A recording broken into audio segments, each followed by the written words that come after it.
Welcome everyone to Seek, Go, Create. This is Tim Winders, your host. This is where we redefine success in leadership, business, and ministry. Today, the conversation is all about things in the digital space. We're talking about social media, digital ads, how to get your message out, how to connect with your ideal customer, things that all of us, and I will say especially me, need to hear. This could be just a training session for Tim today, and you get to listen in, but glad you're here. I'll get to the guest in just a moment. Just want to remind everyone that your host, Tim, has released or will be releasing, depending on when you're listening to this, my debut novel titled Coach, a story of success redefined. You can find the details at seekgocreate.com/book. seekgocreate.com/book. And depending on when you go there, you can get a download of the first chapter, find out about pre-release, or just get the book. I'm very pleased with the way it turned out. I'm very excited about it. I've just done a reread, final edit, and I believe it's going to be a blessing to many folks. So go out and get that book.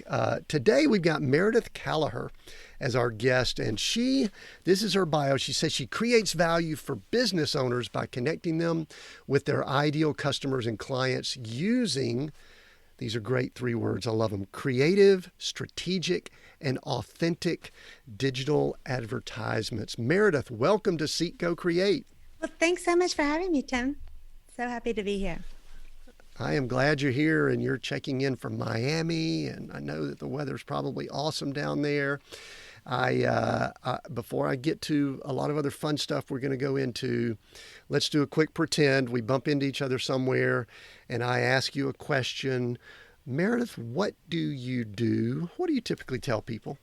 I tell them I create and run Facebook and Instagram ads for small businesses.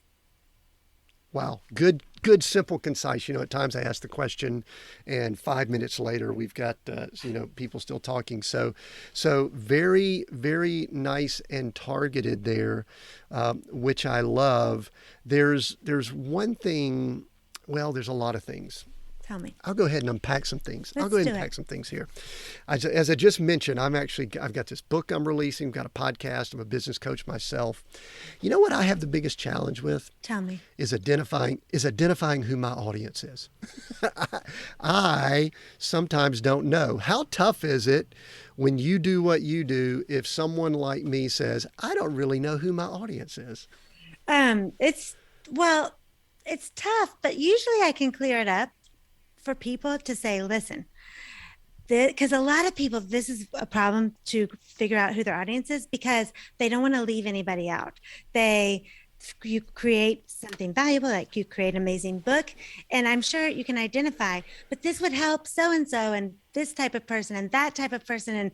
And if I create this audience, define an audience, then that leaves out so-and-so who would love the book and so-and-so would love the book. But the truth is, and a lot of times we call this identifying your niche, right? Identifying your audience, really your audience. Mm-hmm. It's just for marketing purposes, and it's just for clarifying your message. But you are allowed to sell your product, whoever the heck you want to sell it to, and whoever wants it. All right. So sometimes now I know that doesn't answer everything, but sometimes that information relieves the pressure off of people because they're like, okay, we're not going to leave out so-and-so and, this 75-year-old guy that I know would love the book because we identify our target audience as millennial women that work in big cities or something. We can still sell to him. But the thing is, identifying your audience makes not like our life so much easier as far as our life, because I'm now helping the business owner create their marketing content. But, we know who we're talking to, first of all, so we can, and really, you mentioned that even before we started recording that the word authenticity is in my marketing for my business. And it's really important to me. That's what I feel good at, like writing like I talk. And so it allows us to feel more authentic if we know who we're talking to when we write brand copy and we create images and all that. So I guess, and the other thing is I rambled on and on, but I get excited about this topic. Is good. The other truth is you can have more than one ideal client or niche or audience. In fact, especially like in e-commerce businesses, often we can identify 6 or 7, and they might create whole digital sales funnels that work for one person then another. But even as course creators or information leaders, we can have more than one ideal audience, but it's good to just start with one. And honestly, it's like, who, if your book hasn't come out yet, but when it came out, who bought it first? Like, who is the first person to exchange value with you, give you their money for your value, and start with them. So don't make it complicated. And So, yeah. So one of the things that I think could factor into it, and I agree, because that's actually a nice way of saying that you don't want to eliminate people. I actually wonder if my issue is a little bit more of I'll use the word arrogance, that I just think a lot of people would be interested in what I've got, Yeah. which is sort of related to that. But I get it, and I also like what you said, that we need to target it for marketing purposes, because in the digital space we've got to know who we are talking to, and I think that, I don't want to say it's a challenge for a lot of people. I mean, I observe some people that do this so well. I mean, they niche their market down, and they know who their people are, and I don't know if I like to think I'm a generalist or something like that. So, anyway, all right. So let's go big before we kind of get down. And I do want to let the listener know we are actually going to talk about some specific strategies and some things that are going to be very valuable. But I want to talk general stuff right now related to the digital space, social media, Google ads and all of that kind of stuff. We've got some companies in Facebook, Google, I guess we could throw the others in there, Twitter, Instagram, which is part of Facebook, obviously. Pinterest. We've got some companies that are, Pinterest, that are controlling a lot of stuff in this space right now. I kind of have this issue at times where I love that we're able to target like we can, but then I also get a little bit nervous about the type of control these companies have. Is that a legit mindset to have? Or, I mean, is that okay for me to ask questions like that? Yeah, no, I think that's a fair question. And that's why it is good to, not let them keep everything. Like, don't build your whole business on an organic social campaign, which some people could, if they nail it, their organic marketing campaign. But I've heard of this before, like when the Google logarithm switches, people just, all of a sudden their sales go down, to the toilet. And so it definitely is good to have a diversified plan. Yeah. Yeah, and I guess those are things like email list and things like that. And yeah, because I've got clients that I work with. I'm a leadership coach, and I work with clients that I've done a little bit of the advertising. That's not an area of expertise. I've just done it just to kind of play around and see what it's like. And I always tell people that it is so cool that we can target people like we can. But at the same time, it's also kind of creepy. Yeah. because up until recently, we could also do it by, how much money they made. I mean, some very, very hyper targeted demographics. I think some of that's being kind of messed with now. Someone yesterday was talking about how some things Apple are doing is kind of impacting their, email marketing and things like that. Yeah. What you've been in the industry for a while. Give us a little bit of history of Meredith with all of this. Okay. Yeah, my brain's firing off to tell you about that Apple situation, but I think it can come into this a little bit. Do you want to jump into that? You want to jump to that real quick? I can build it into this a little bit. But my history with digital advertising is I started 7 years ago with a franchise, and so we're on Facebook. I owned a local magazine here in Miami where I featured locally owned businesses. And it was a high end, kind of expensive for them to advertise in print publication. I know what you're filming me. I was going to show you. It's under my computer. And since we're on, it's this fancy little magazine. And this was the first year. I did it for 5 years. This is the Scout Guide for listeners. It's in 60 cities. It's close to you where you are now in I think it's called the Parks. It's in Salt Lake City, I guess. And anyway, when we started, I was one of close to their inception, maybe a year or two after their inception. And my franchise agreement with them, the main point was to print this magazine. It said that we had to have a Facebook business page for the Scout Guide Miami. That was the name of my business. Well, as franchise owners, the 15 of us then, there's about 70 now, realized that our clients would really like us to have Instagram as well. So we kind of did it to ourselves. Because we ended up all creating these Instagram pages called the Scout Guide. Mine was Miami. There's the Scout Guide New Orleans, Salt Lake City. And we did influencer type marketing for them for like 5 years. So I learned a lot. That was where I learned quite a bit on how Instagram worked and what kind of posts worked to promote businesses. And it was really fun. And then because I developed this skill in local advertising, basically, I partnered with another woman, a friend that was kind of an expert in local advertising, and we created an online course for businesses. It was called Instagram Strategy. We ended up niching down to doctors, Instagram Strategy for busy doctors. And as we were marketing the course, we decided to do webinar. We ran a free masterclass, and then we sold the course on a masterclass, and we hired a Facebook ads manager to get participants to the webinar. And she did it. Like, we wanted 500 people to come to those webinars, and the ads, she got them there. And that to me was like magical. I was like, how did that work? And I, before all that, because I'm not young, I was a CPA. I worked for Price Waterhouse. I'm a real numbers person.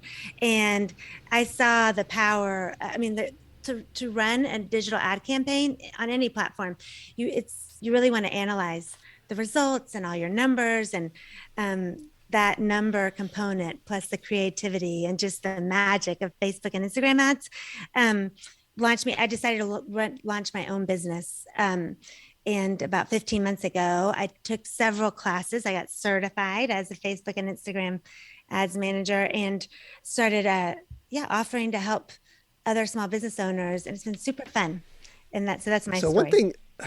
One thing that's fascinating to me, it's a very interesting, I guess, to be a CPA. I think I saw you were with one of the big, it used to be the big 8. It was 6 when I took a job. Now it's 4. Yeah. Okay. Now they're 4. They're getting smaller. They're going to 0. I don't know what's happening there. Mm-hmm. So you were with one of the big 6, and a CPA, that is a very, let me see if I could say this in a very nice way, a very detail, data. I didn't say boring. You said boring. Position and role. Was your training? I guess you probably have degrees in accounting. I'm guessing. Accounting, yeah.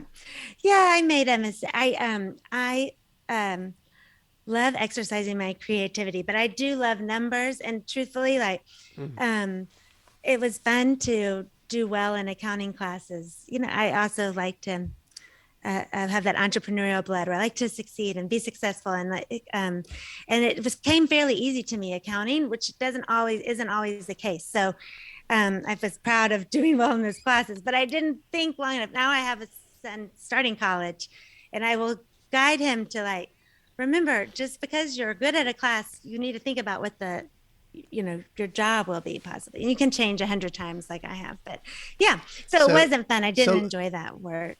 So a quick question. I want to go back because one of our big themes here on the show is redefining success. Yeah. And I'm always fascinated when I see a story where someone was CPA and now they're helping people with digital marketing. And I think we'll make a connection with that in just a moment because I think data and tracking is very important. However, at some point in your life, you either there was some event, or you just woke up, or over time you went, dang, I made a wrong choice, or this choice isn't for me. Um, Walk me through, and the audience through, what that redefinition of what you were trying to accomplish looked like, because that's kind of a big deal to make a shift from a big six to all of a sudden being business owner, entrepreneur, to now being working with people in the digital space. What happened there? I wish I could say it was I had learned to manage my thoughts, and that I've done a lot of work now where I, I now know that I can change my thoughts to get different results, and that it was a very altruistic decision. But the truth was, when one of the times that they were shrinking in numbers, the 8 that became 6 was in 2002, when Enron was the oil company in Houston. They basically were cooking. I mean, the basic story, if we water it all down, was they were cooking their books. They were lying on their reporting, and their whole huge company went down, and so did Arthur Andersen, the accounting firm that had given them good audit reports. Basically, they said their numbers were okay. Yeah. And so I'd been at Pricewaterhouse for 6 years at the time. I was working I never loved it, but I lasted a long time. I was also stubborn and liked to work hard. And that's a long time in Big Four accounting world, 6 years. And I was getting, like you like to go, I was working out of the Zurich, Switzerland office. And I'd been there for 2 years. I'd never been to Europe before, and I wanted to try it. So we went to Switzerland, and our home office called. I had met my husband in between. We met at Pricewaterhouse, and we were both employed by PwC Switzerland. And they called and said, listen, I know it's time for you to come home, but we gave everybody's jobs away to people from Arthur Andersen that needed them, basically. And we were out of Dallas. So don't worry, just keep working in Switzerland, and we'll bring you home later. And I took it as an opportunity. They were willing to move me home and not give me a job. And so that's what we did. So I was like, you know what? I think I've not liked this from the beginning. So I was very brave. I said, I'm going to do something else. I want to be an entrepreneur. I want to try to do my own thing. And I did since then. But now, like my thought process now is, I just love creating value and helping businesses generate value, and then getting it into the hands of people that, seeing a value exchange. So I don't know. I mean, I love making money. I'm not saying but I love generating money, because I created help another business create value. So it's super fun. You solve issues. Yeah. You solve issues for people, and there should be a nice exchange of value, which includes money your way. Yeah. For that. It's interesting to me, and those that have listened here and been part of the Seek Go Create community, they have heard me say this before, but I'm always fascinated with how people make a big change like you made. Yeah. And I've got a theory that it only falls into 2 categories. They're the people that make a concerted effort to make an adjustment, change. They search out different opportunities, whatever. And then there are people that have some form of a force or a catalytic event that says, bam, Arthur Andersen is folding. There's going to be a glut of CPAs on the market. We're going to get some of them. We may or may not have a job for you. That was kind of our background story back in 06, 7, and 8. Yeah. Was it really changed a lot of my paradigms.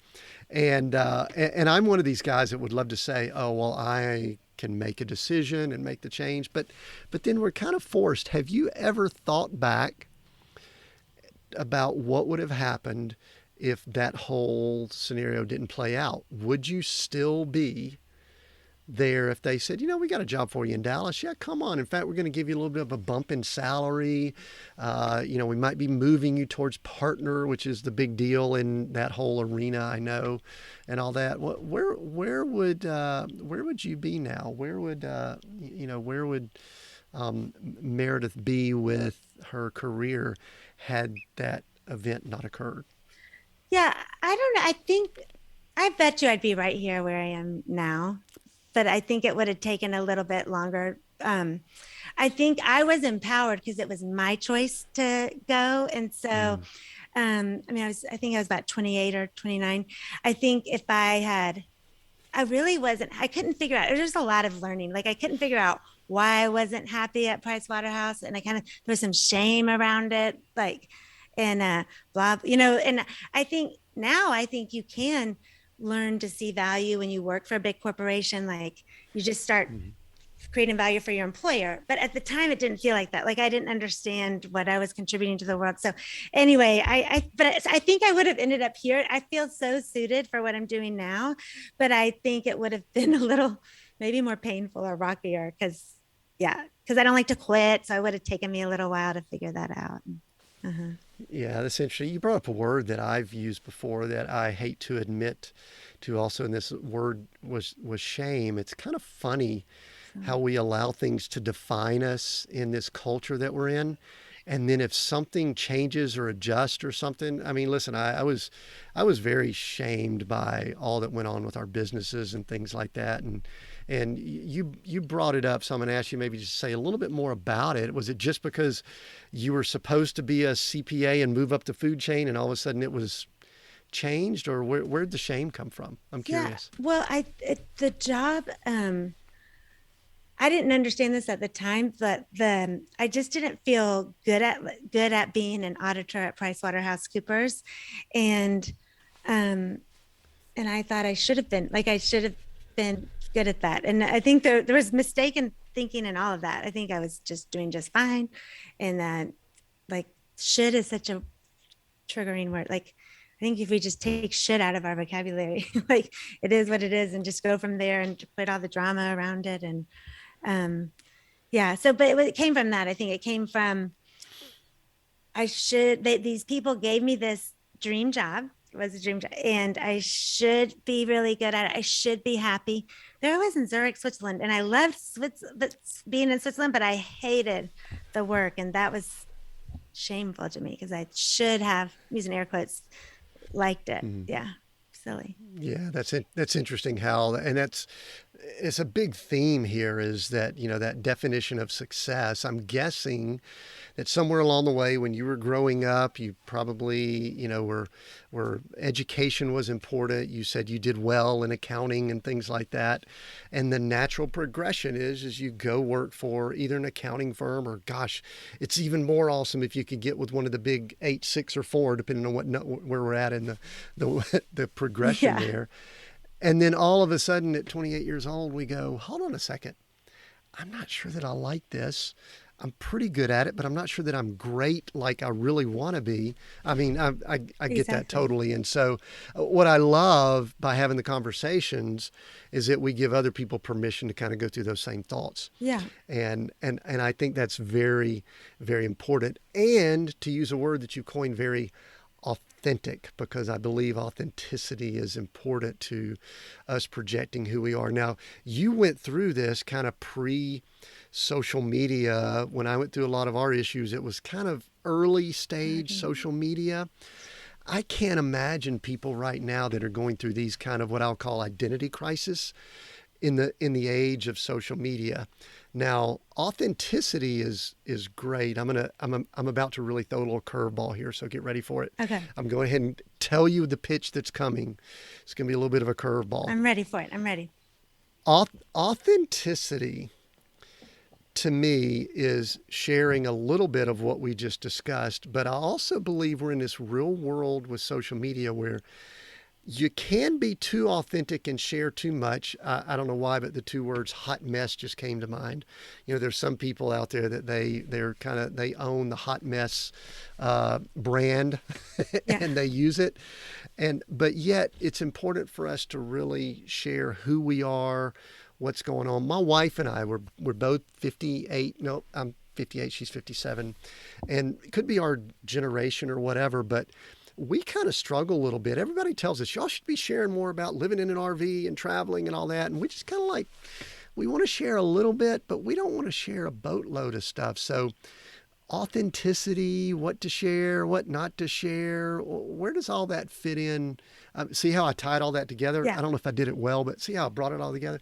Now we could talk about today and what's going on. Talk about authenticity. Okay. Well, my answer to first of all, you do not have to be on social. No one has to be on social media if they don't want to, and they don't have to share anything that they don't want to share. Now, if you are a business owner, you still don't have to be on social media, but that's just for in general. So your personal life, for sure. I mean, I know that the living in the RV. I'm not sure if that's part. If you teach on living in an RV, I didn't get that far, but anyway, but No, I don't. I yeah. don't. I don't teach on it, but that's what everybody wants to know I know. about every Well, time they it's meet us. They go, "Tell me more." yeah. Well, it is curious and endearing. But so, and then in business, so that's just for in general, everyone. In business, you also do not have to be on social media to operate a business. And period. You just don't have to. Now, if you were choosing to do that, and you have a website, I would probably suggest going ahead and optimizing your profiles. You don't even have to do this, but like you could put your Facebook profile, an Instagram profile, depending on where your audience is, if you think they are online, your LinkedIn profile. So if someone goes looking for you, they find you and you tell them in the profile to work with me, do this. So if you're not using social media, go to my website or call me. And you can, on all these profiles, you can put a number, email me, tell them what to do, and be consistent everywhere you are. Now, the third group is if you are a business and you want to use social media, then I do have a little bad news. In my opinion, you have to get a little personal because it's social media. It's not business media. And nobody, especially if you're B2C, the people, which means you're a business targeting consumers, you're not targeting other business owners, but even if you're targeting business owners, but specifically those C's, those consumers, they are not getting on social media to hear about your business. They're getting on there to be social. I know I started Instagram so I could show my mom pictures of my kids because we lived in two different cities, and I actually love still to see other people's kids. I like to see one of my brother-in-laws always posts pictures of his meals.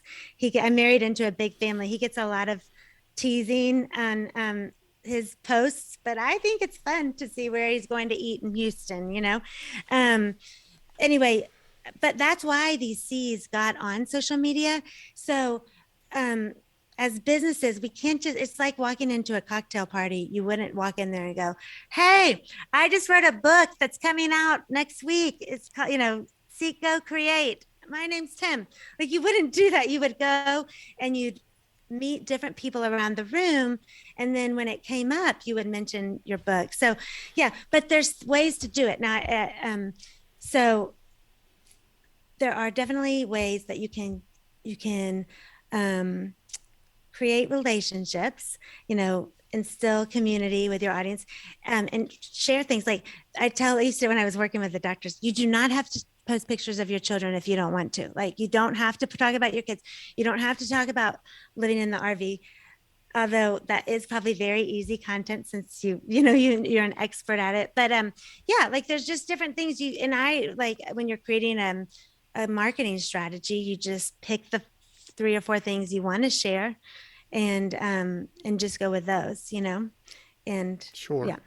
So let's say, I know we've got a lot of business owners. We've also got a lot of ministers. We've got a lot of leaders of organizations that listen in.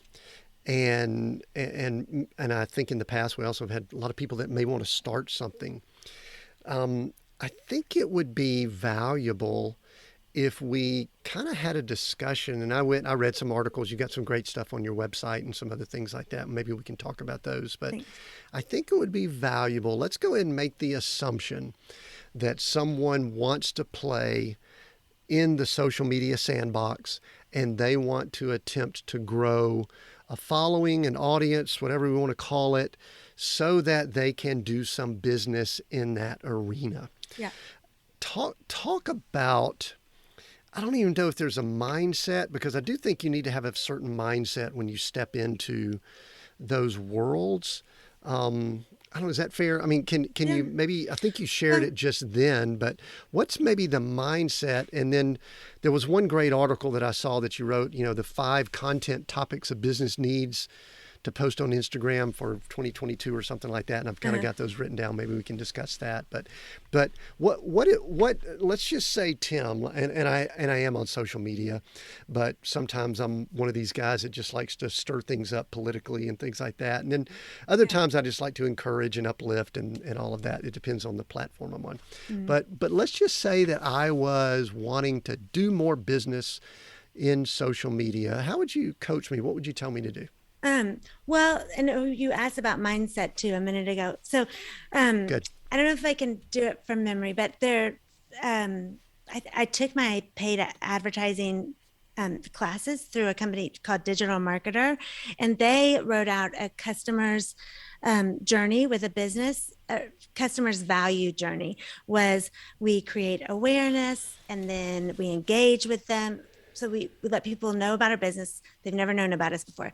They create awareness, then we engage with them, then we enlist them, but that's not the right word. Basically get their email, but they subscribe to us. That's the word they use. Engage, subscribe. Then they convert, then they make a sale with us. And then we elevate them to fans, basically. Like we get them excited about the business, and then we maybe make them another offer, but we elevate them to fans, and then maybe promoters of our business, and they start doing our marketing for us, right? They start telling other people. That's where we get referrals, and they help us on social media. So knowing that's the customer value journey. One I guess frustration that sometimes people see is they hope that social media is going to get them a bunch of conversions, sales. But if you can, especially when you're getting started, but honestly, the whole way through, use social media and other parts of the customer's value journey, like the awareness and the engagement, and even like facilitating the subscriptions to your business, like offering them free content maybe, but then also later in the customer's value journey with your business where you're getting them excited. Maybe if you're an online salesperson and they buy something from you and they get it in the mail, asking them, I see Etsy sellers do this, to share what they bought on Instagram and tag us if you do. Like I'll get that. I have teenage girls, so they buy who knows what but these cute little, not expensive outfits, but these makers are really smart. They send a card and say, hey, post your new outfit on Instagram and tag us and we'll share it. And my daughters actually don't because they're shy, but if they weren't shy, they would, that's great free content for you as a business. So anyway, so if you're getting started, I'm not saying we can't use it to get sales. I'm just saying if your goal can be to create a community, to build awareness, then you'll be way ahead of the curve. Because if you get annoyed or frustrated, then you can sort of start to unravel or lose interest, and it works really well for that. So start with that in mind. And then you have to, consistency wins.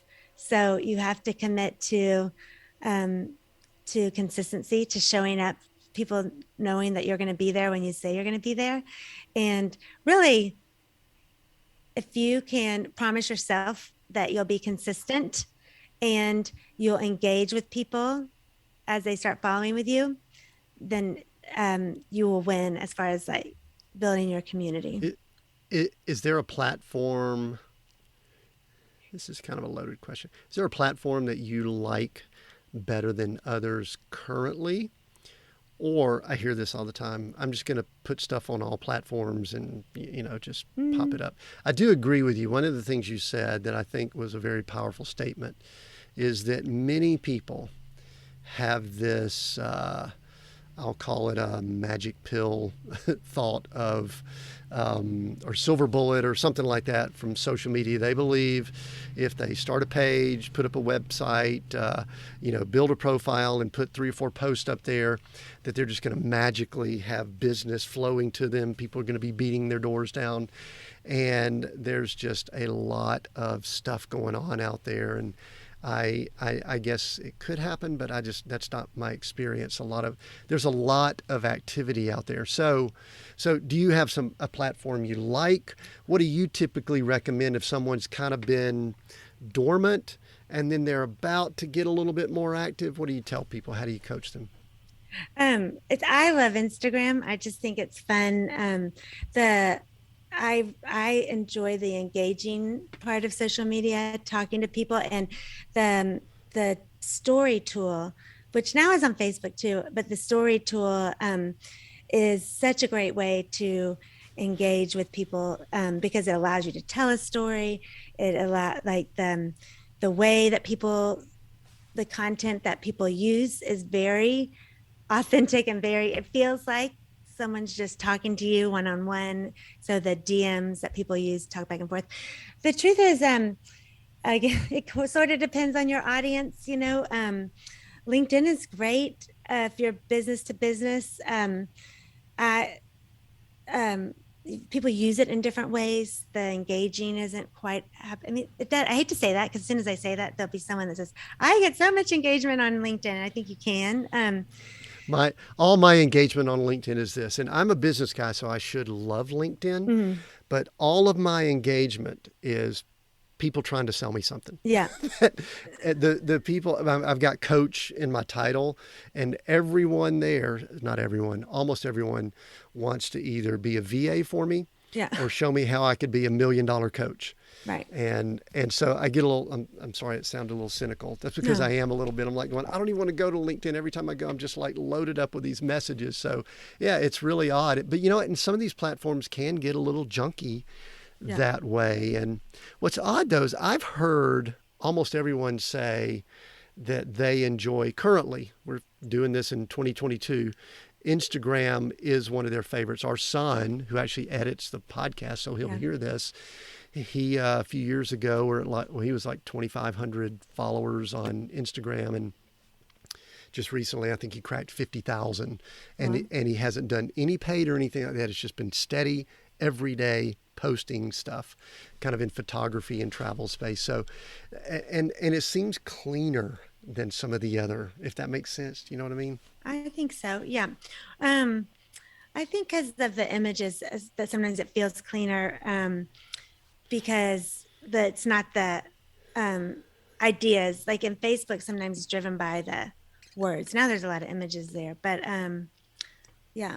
Facebook works really well for people too. What's kind of cool about Instagram and Facebook, you can sort of work them together since you can post on Instagram and the same thing will post on Facebook. And it's probably smart to do that at first to see where your people are responding to you. Most people get more traction on Instagram. Should it be a place? I mean, someone said that where do you hang out? Maybe that's where you should start trying to build and grow. Yeah. I'm not sure that makes sense to me though, because truthfully, I love consuming on TikTok. Yeah. I love those little short form videos and watching people sing and dance, but I don't know that that's me. Yeah. Someone. So, so I'm not sure that that's a rule we should go by just because where you hang out. Anyway, but you do need to spend time there, correct? If you're operating a marketing strategy on the platform. Yeah. I would 15 minutes a day I would do if engaging with people. So just 15 minutes a day? Come on now. Well, just 15 minutes. Some people live there. Some people are living there like 24/7. No, for your business. So okay. If you decide to post on Instagram, now that won't take the I mean about the engaging piece, but if you, and I recommend to use, it depends on, actually, I don't always love to batch content, but and I'm not using social media right now for my business. I mean, I love Instagram, so I'm on there and I post, but I'm finding my clients through email and word of mouth, because I keep about 5 at a time. So I've just haven't needed to use it yet. But anyway, if you were, and when I did for like the Scout Guide, I like to use a tool like Later where I can sit down and batch my content, and meaning the posts we're going to put when my mind's fresh and I'm ready to write captions that are engaging and pull the pictures. And ideally, like when I teach business owners, especially if they don't love it, like block out 4 to 5 hours and once a month and create a month's worth of content and then you can actually schedule it out. You can during that time, the later, if you use that one, there's a lot of different softwares. I think Facebook even maybe has a free one now that you can use through them to schedule both Facebook and Instagram posts. But even if you do all of that, you cannot batch or pre-schedule the engagement piece. And this is what's key. So if you want to start on any of these platforms, probably, but I love to talk about Instagram and Facebook.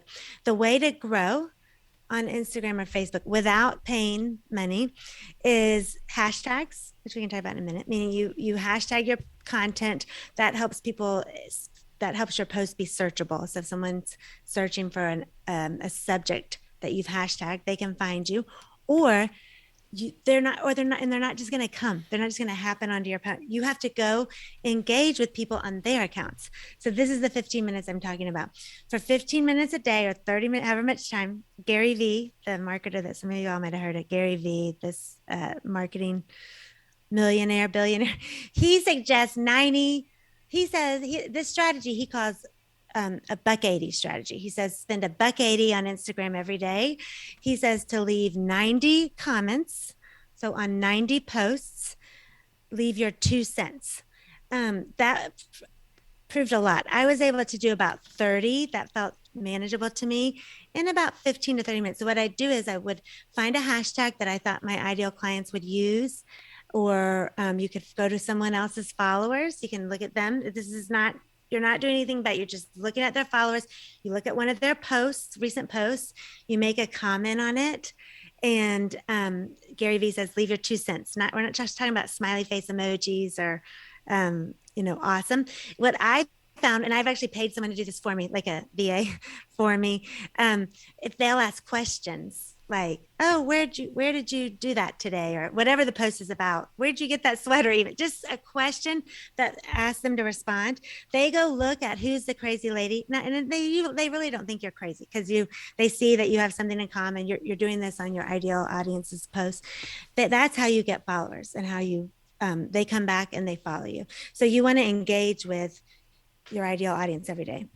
And then or you can use paid ads to grow too. But most people start organically, and it works well, you guys, because you're creating content that these people want. So they're going to come follow you. Yeah, and these platforms, they're looking for people that add content that keep people around. Yeah. And so that was a great tip there. I wrote that down. I'm going, all right, I guess I need to go start being social on some of these social channels. There was an article that I saw, and here's the title of it: The Only 5 Content Topics a Business Needs to Post on Instagram for Account Growth in 2022. We call this plan the Big 5, and they were, you said, education, lifestyle, a villain, personal deets, and product service protocol description. I think a lot of people with businesses, or I'll give you, let me just point to me. Let's just say that I've got a book coming out and I haven't been interacting much, even though I do on some of these platforms interact some. And all of a sudden I just start talking about buy my book, buy my book, buy my book, buy my book. Mm-hmm. I think what you're saying is there needs to be a balance of different content topics. And are there any of those you want to talk about a little bit more? The one that's kind of a question for me is the villain one.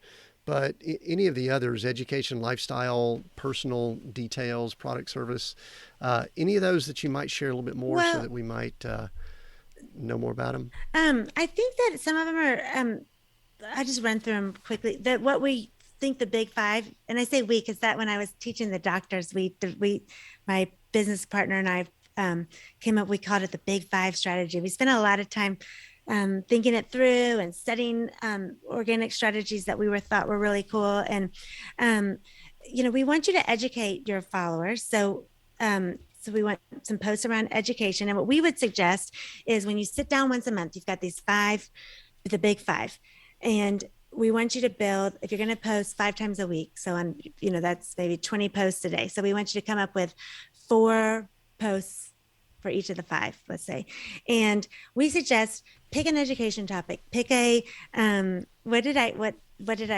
tweaked the names, but pick a villain. I'm gonna tell you what that is. Pick what it is. And basically this month, you're going to come up with 4 posts around that. Like for me, maybe it's, Instagram organic strategy, possibly. Like I'm going to educate you, or what's the latest algorithm updates. And I'm going to talk about that.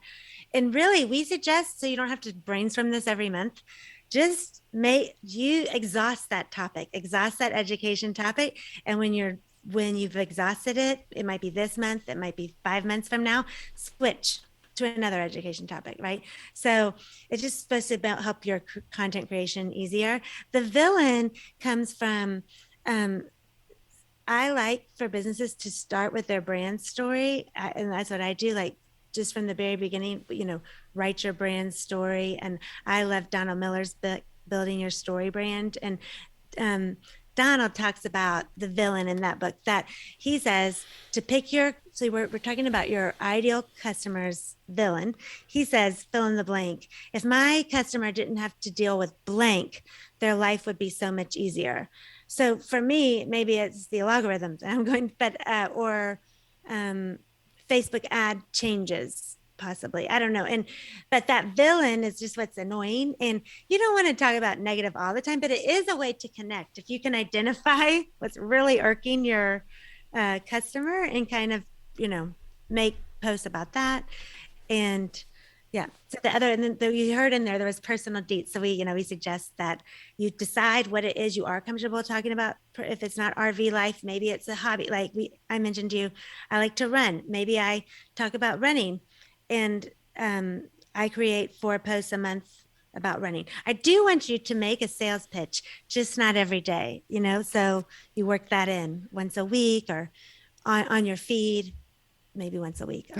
That's important too. I think there are a lot of people, and I had a call yesterday with a client that we were discussing closing. We were talking about closing, and they actually were talking about being on the phone with someone and not really getting to the place where they said, hey, do you want to do business with me? Yeah. And I think a lot of people may do that. We see extremes, and it's easy to see in social world. You see some people that they're just pitching all the time. Yeah. And then some people that are just sharing but never pitch. And I think what I'm hearing is that there needs to be some type of balance there. So, all right, so let's just say we go through and do all this organic, and then someone says, all right, I think that I need to pay some money. I need some paid ads. I need to, put some money behind this to market advertise just to get a little bit of extra juice. What are some things that some people need to think about? You mentioned you've done work with doctors and others. What is the process someone need to go through if they're leaning in that direction, that they think they may want to pay to expand their reach or connect with more people on these platforms? So I've over the last 18 months, or I keep growing that 15 months. I'm not exactly sure how many months. So I keep changing it every time I answer you. I've changed my mind on what are ads great for, what it's important to know. Because I've seen some heartbreak, because digital advertising is expensive. It's gotten more expensive. I said I was going to work that into my story, but in 2020, sorry, I'm backing up. I'm going to answer your question, but in 2020, Great. Digital advertising got really cheap for those who stayed in, because so many big businesses like Target, the cruise lines, pulled completely out. And so if the smaller businesses that stayed in were getting amazing results for not very expensive. So that was cool. And then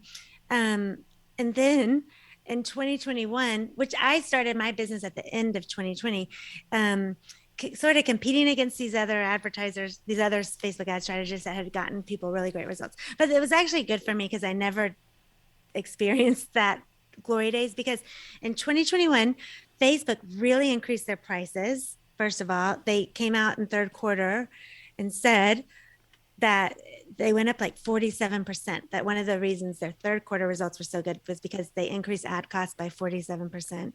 So there's that. And the businesses came back in, and Apple, what you referred to, they did increase their privacy rules, which is great for privacy, but Facebook spent $1 billion fighting Apple on the iOS 14 update, which most people started downloading in April 2021, so close to a year now. And but they lost, and Facebook lost. And so it affected the way we can track people. So that like it basically it was another factor that got people were getting more expensive results. So all that being said, just know it is expensive. But I'm talking about Facebook and Instagram. Facebook and Instagram are actually one of the least expensive places to put your dollars. And there's a reason for that. Google, even Pinterest and YouTube, they are search engines, basically. And you pay for hot leads there. So we tell you, there's a bunch of different ways you can run ads on Google, but basically you say, if someone searches for this keyword, I want to be at the top of the search results, right? And you see that when you search for something. I used to skip the ads, but now I'm like, dang, if they're spending the money, I always go to the people that have advertised that pop up there, because they're spending their hard-earned money to be there at the top of the results, right? And Facebook gives us coldish leads. Sometimes they're warm, but we use their detailed targeting and say, we think this person that has all these different characteristics that we're telling you, we think they're going to buy our product. Well, that's not quite as valuable as someone searching for what we offer right then, right? So that's why Google charges more. So that being said, Facebook and Instagram are a good place to start, but just know it's not super cheap. But also know that a good way to do it is to not necessarily use it to make a sale, which some people are like, well, that's what I want to use it for. But it's the first place you could start is to quickly grow your community. Meaning, we just went over that Instagram and Facebook and all the social media platforms are great to get people excited, to let them get to know you, and then you offer them a sale, whether it be you do it once a week, or you bring them to your website and you close them there. But you can use ads fairly, not too expensively, to gain followers and to build awareness. So, with the algorithms, you've heard of this, that we post something and only your son might have 50,000 followers. But if he looks at the reach of his, he can see the reach of his followers. He can see the reach that he got from his hashtags too, which is sometimes we get great reach from that. But anyway, let's say they might only go to 5,000. I'm not using a percentage. I'm just throwing a number. 5,000 out of 50,000. You can pay, and I'm not talking about boosting a post, you guys. You could do that, but it's better to go through Ads Manager because it's a little more. You get more control. Anyway, you can pay a little bit of money and make sure that your followers, all 50,000 of them, are seeing your post. You can use Facebook and Instagram ads to grow your following. And until this year, most marketers would tell you that was a waste of money. Mark Zuckerberg owns our followers. But now, because all digital ads have gotten a little expensive, we're kind of changing our tune on that. We're like, well, maybe it is a good place to use the money to grow your following, and then either, use a consistent campaign to make a sale. That's the first thing. So you can grow your followers. We actually did this with a business, gosh, it was 4 or 5 years ago, that we put money into just getting more followers on our Facebook page. Yeah.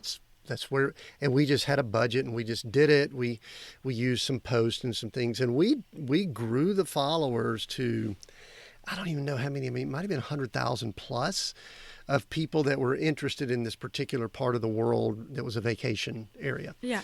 And the thing that I always had this theory on, and maybe you just backed it up, or maybe I read too much into it, is that once you get those followers that have a demographic that might be leaning towards your audience, your ideal audience, or close to your ideal audience, then you could actually do marketing specifically to your followers. Yeah. That has a little bit lower cost, shouldn't it? I mean, my thought is it should have a lower cost. Well, is that right? You can do it organically with cost paying zero, just like your son. The difference of having 100 followers that see that marketing you're doing, or 100,000 is still great.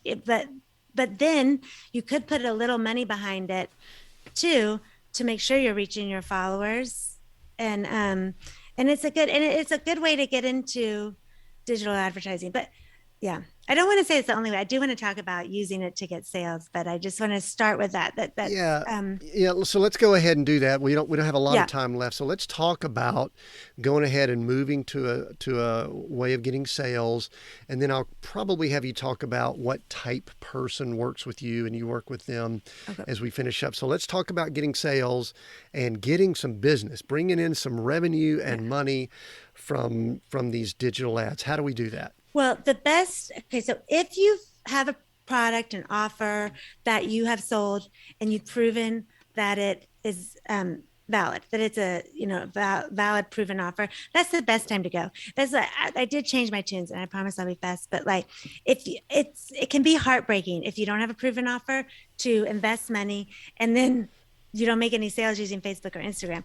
The truth is, though, if you want to figure it out fast, it is a good way. I mean, if you don't mind spending some money to see if your offer works, because otherwise, sometimes it's slow to go, you know, one person at a time. But I just know if it's not proven, you might not get any results, and then you got to change a piece of it. So anyway. Well, I also think, let me interrupt here. I also think that's where someone who understands data and numbers, like a former CPA. For sure. I mean, if you're just throwing money out and thinking, here comes the business, I'm just going to spend it. I mean, there's a client that I work with right now, and that we've got a digital company that we're working with. And one of the things that we're really discussing is that we want to make sure we have the data to make decisions. And I think we can make quick decisions in this world, so that we can stop doing this, start doing this, turn right, turn left, or whatever. So is that where your CPA, is that where your accounting comes in? Exactly. I love reading the numbers. And that is what's fun is we can take a bunch of assumptions and guesses we've made organically and really see what's working and what's not working, and in Facebook and Instagram ads. And so it is a good way to test and read the numbers, but also that people are making great sales. And the best way to do it right now, this has been a while, but especially with the rising ad costs, and is again, not to send ads to people and invite them to buy something, even though e-commerce people are doing that. And they use a lot of numbers and calculations. Like, often if you see, I talk to friends of mine or my girls, they see a dress. How did Facebook know that, or Instagram know that's the perfect dress that I would love? Because we're targeting you. But usually they're not making money. They e-commerce advertisers make a lot of money on volume. So they might be spending $80,000 on ads, getting $100,000, back. It's a numbers game, but you don't, if you're talking about one coaching program, 100 courses, even, the best way to do is to run an ad to a freebie, a free piece of content, and so give the customer free value, get their email address, and then make them an offer on the email. We're making offers on the thank you page of the freebie often. So they download the free PDF or the free video series, and as soon as they enter their name and email, offer pops up there. That works well. But I think that's the best way to start with, like, a coaching program. And so you pay for the traffic that goes to the freebie. We're doing this, I hope I'm hearing you, because this is exciting for me. Yeah. We're doing this with a client now in the real estate space. We've got an ebook that we've created, and we're testing to give away either the first chapter for someone's email address or the entire ebook. We're okay giving it all away. Yeah. Because we're testing what would generate them giving us their email address, and then we market them for a membership program that we've got that ranges between $49 and $99 a month, that someone's able to come into that community. Yeah. And so what you're saying is maybe pay for traffic, especially if we know the metrics of the product downline from the funnel. Yeah. I don't think people, if you don't know, this is something that I heard you say, and I'm going to say it again. If you don't know what you're going to sell when you give the ebook away, maybe you shouldn't be spending money on ads. Yeah.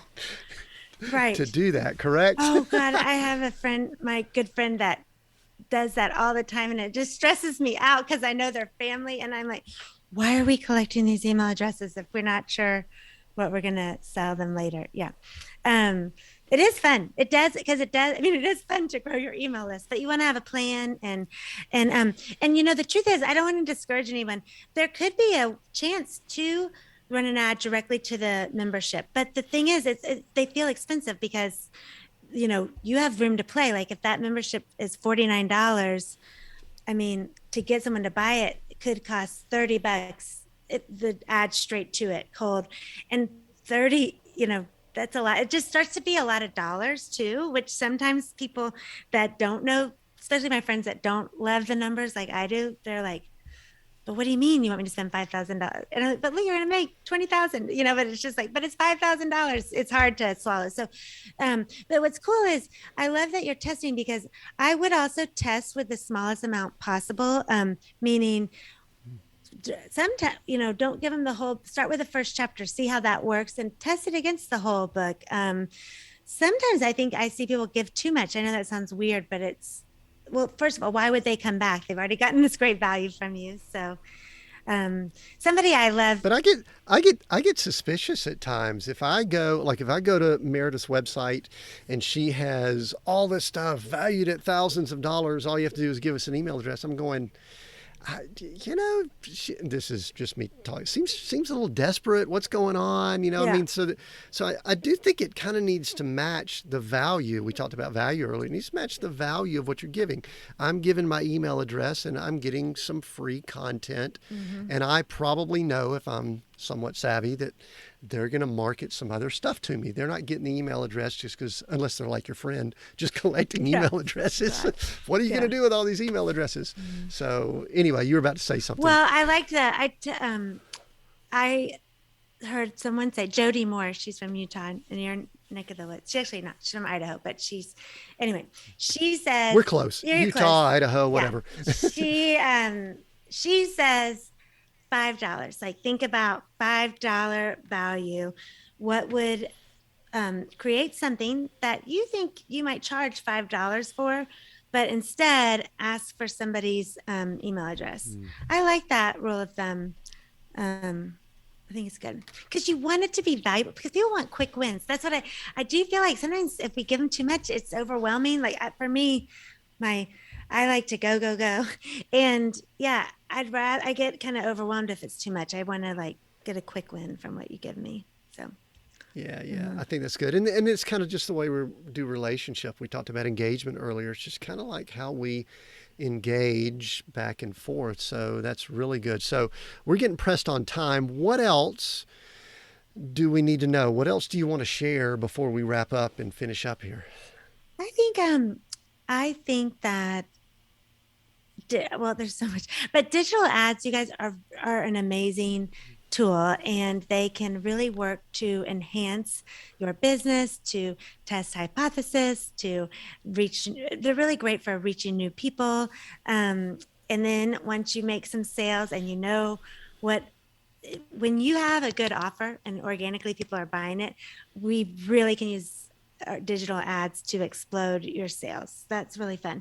So I'd love for you to reach out to me. I write a blog once a week with, I just call it Building Her Business Blog. So I started from what I did to build my business and post weekly about that. It was just an easy way for me to organize myself.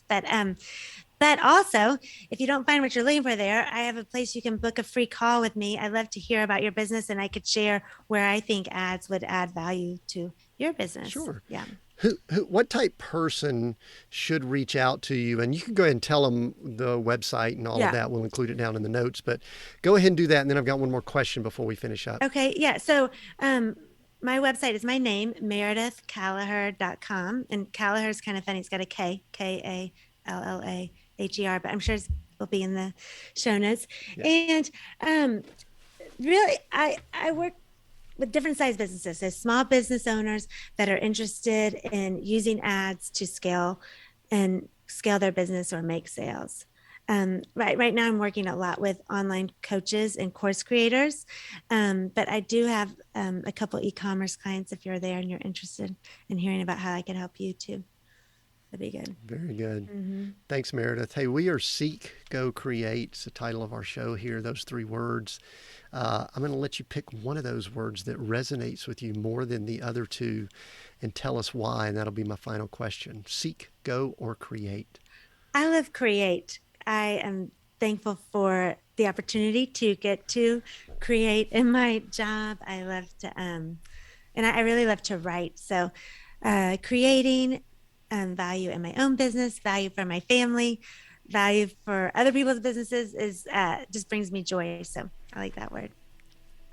Excellent. Thank you, Meredith. I had a good conversation. I love this. And I will say, I did go read some of the articles and all at your website. So I encourage people to go do that and connect with Meredith and just see what she can do to help you out. Because I think the conversation we had here was very, very, very cool. And she let me kind of poke around at some stuff that I told her it might be a little bit, we might kind of go at it. It wasn't too bad, I don't think. But anyway, I enjoyed the conversation. If it's been enjoyable for you, please share this episode.